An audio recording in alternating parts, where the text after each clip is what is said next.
the book bans and the challenge book lists, and the fact that a lot of our young folks still don't see themselves in the books that are required reading, right? Like, what are you saying about our lived experience if our lived experience isn't a part of the required reading list?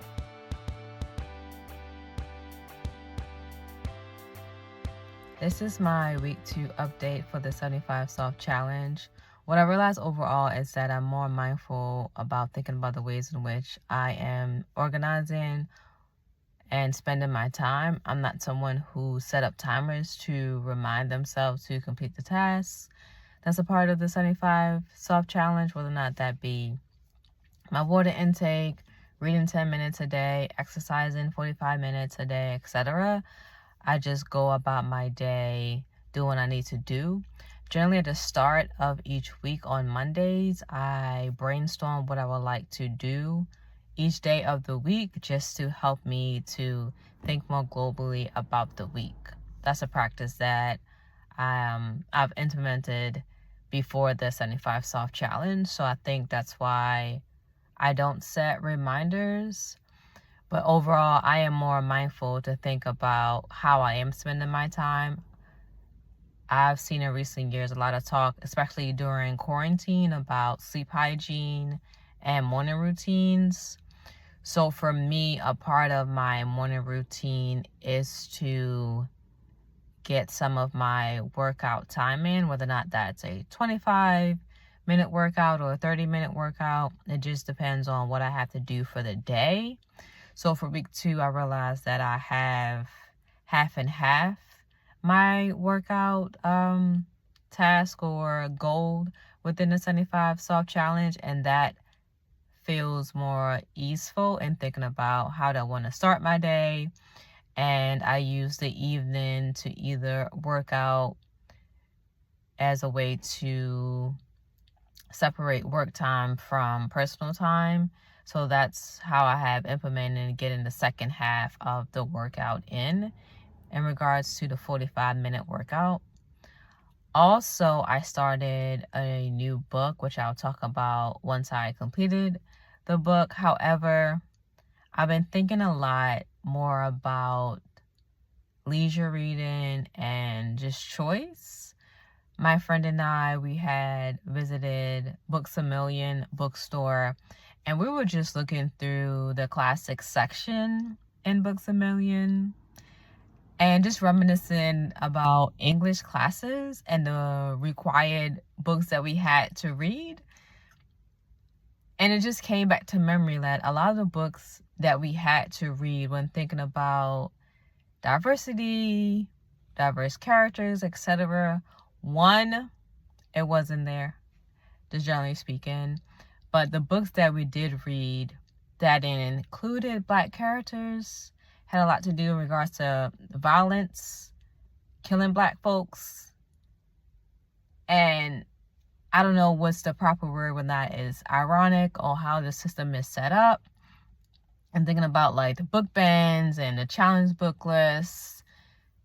We didn't read a lot of books by Black, Indigenous, Asian, queer, marginalized authors that had to do with their lived experience. But the books that we read about that included Black folks were not by Black authors. Whether or not that was like Lesson Before Dying or To Kill a Mockingbird, Huckleberry Finn. I said, what? This grown man been called an N-word a whole lot. Because now that I'm mindful to read books by Black women authors, a lot of conversations about liberation, freedom, whether or not that's nonfiction or fiction.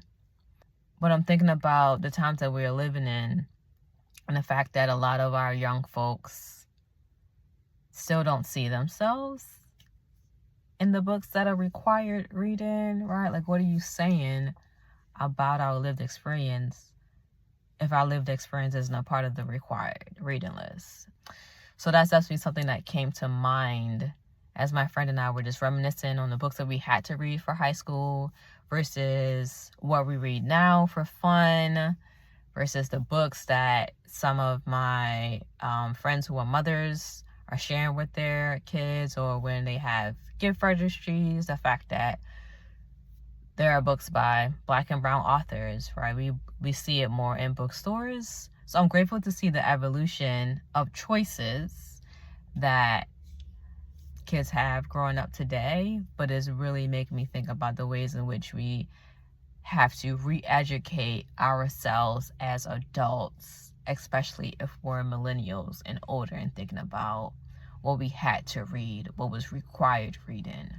This week I was also able to get in a lot of neighborhood walks, so just walking through neighborhoods. That's how I got a lot of my walking time in, which I'm really grateful for. It was a pretty nice fall week weather-wise. Yeah. So in regards to the eat healthily, I did another small grocery run to Target. You see in my Slow Sunday clip that I created a McGriddle. So I got the Beyond Meat breakfast patties from Target that was soy-free, and I enjoyed that. I got some vegan chocolate. One of them I enjoyed. The other one, not so much. It was a little bit too chalky for me. But yeah, I'm always grateful.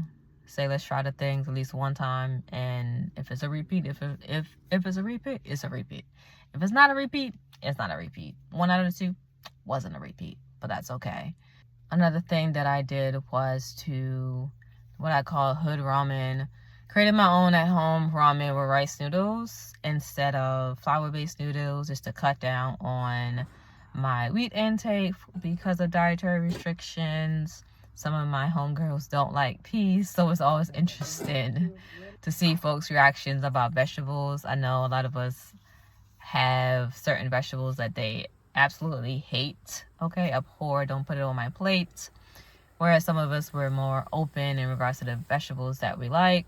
So that's something that I did enjoy making. Of course, I used a vegetable broth as the base. Free range eggs. I hope the chickens are happier. You know, the food is happy. I'm hoping that it's happier in our bodies, okay? And speaking about happier bodies, another thing I've been seeing is the conversation in regards to ultra processed foods versus raw foods, and the fact that a lot of our diet, in regards to the U.S. diet, we eat a lot of ultra processed food. So basically, if you don't have it, the ingredients in your cabinet, if it's not easily accessible in the grocery store, if you read an ingredient that you can't pronounce, it's probably something that, of course, is ultra processed. So it's a lot of conversation and thinking about the ways in which we can reduce ultra processed foods, and there are more, and making healthier choices. So that's something also that I've been mindful of, just to think about the foods that I enjoy regularly, and if there are a healthier version. I think that the 75 soft overall is just helping me to take time to take a mental audit and do audits about what I'm consuming. So just doing a weekly recap video, so ways in which holding myself accountable, and also connecting with others who decided to do the 75 soft challenge. I have a homegirl who decided to join with me in the 75 soft challenge, so I'll be sure to check in on her to see how our journey is going thus far. Last week of 2024, okay, which feels wild that it's October. Definitely feel like time is doing its own jump scare after 2020.